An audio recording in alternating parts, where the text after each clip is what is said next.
Last video के and में जहाँ पे हमने कंपाउंड इंटरेस्ट और सिंपल इंटरेस्ट के बीच में डिफरेंस देखा था, वहाँ पे मैंने एक वर्ड यूज़ किया था, एप्रिसिएशन और डिप्रिसिएशन।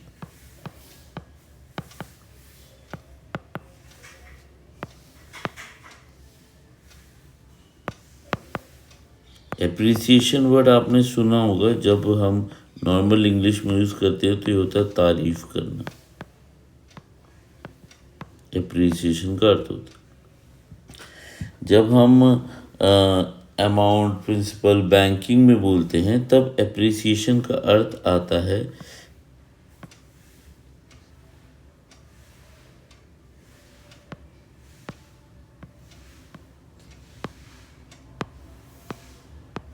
कीमत बढ़ना।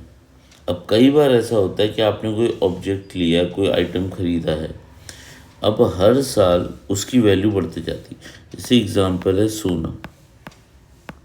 अब हो सकता है कि आपने जब खरीदा होगा वो 50,000 का था, अब गोल्ड के रेट बढ़ गए हैं, तो अब इसकी कॉस्ट हो गई 80,000, और बढ़ जाएगा, वो हो जाएगा 90,000।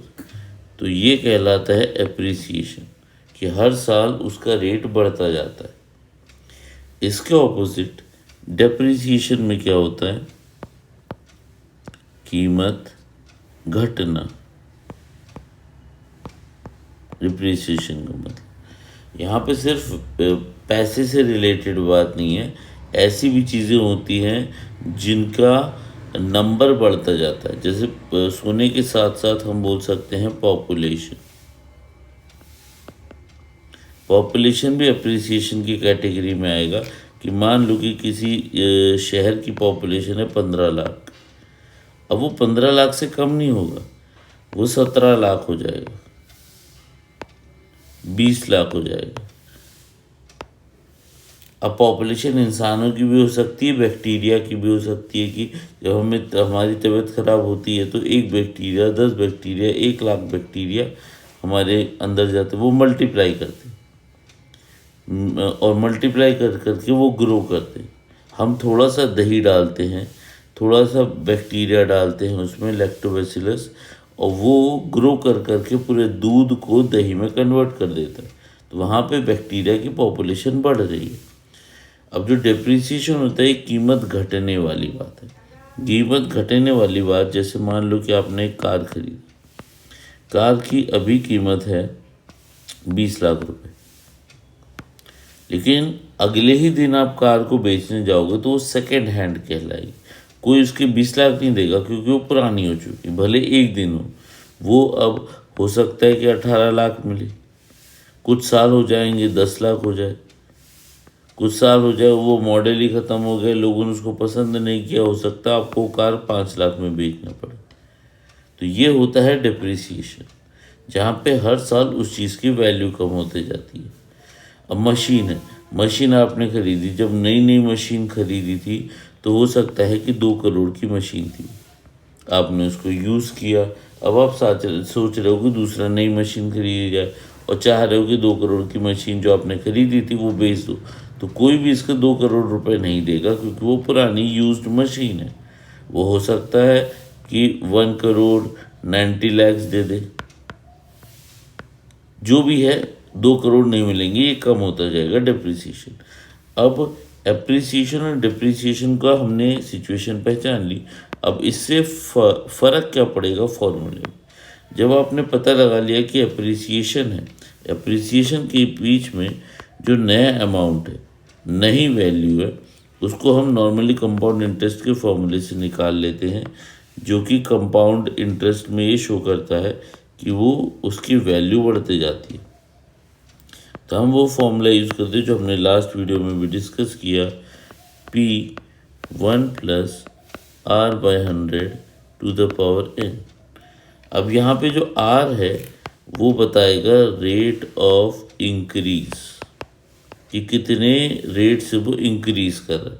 अब ऐसा बोला जाए कि इस कंट्री की पॉपुलेशन इतनी है, वो हर साल 5% इंक्रीज करती है, तो 5% रेट हो जाएगा। अब ये हमारा रहेगा न्यू वैल्यू,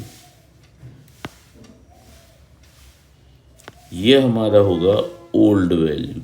कि पहले क्या था। तो ये हो गया न्यू वैल्यू, ये हो गया, मैं इसको अच्छे से लिख देता हूँ,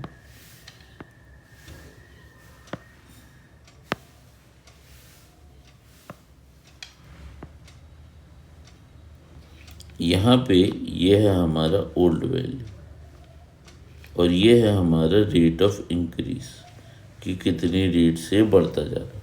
और यदि मान लो मुझे पता करना है कि 4 साल, 5 साल, 6 साल के बाद क्या होगा, तो ये हमें बताएगा नंबर ऑफ ईयर्स, कितने साल बाद आपको पता करना।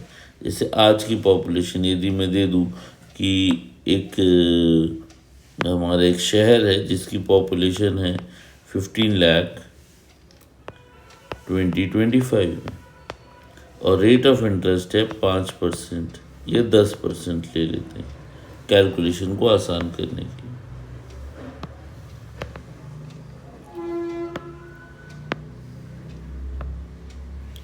10% उसका इंक्रीज है।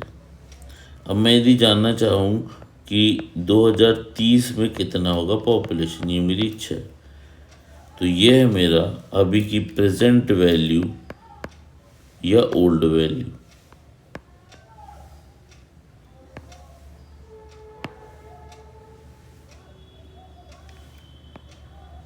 ये उसका रेट ऑफ इंक्रीज है।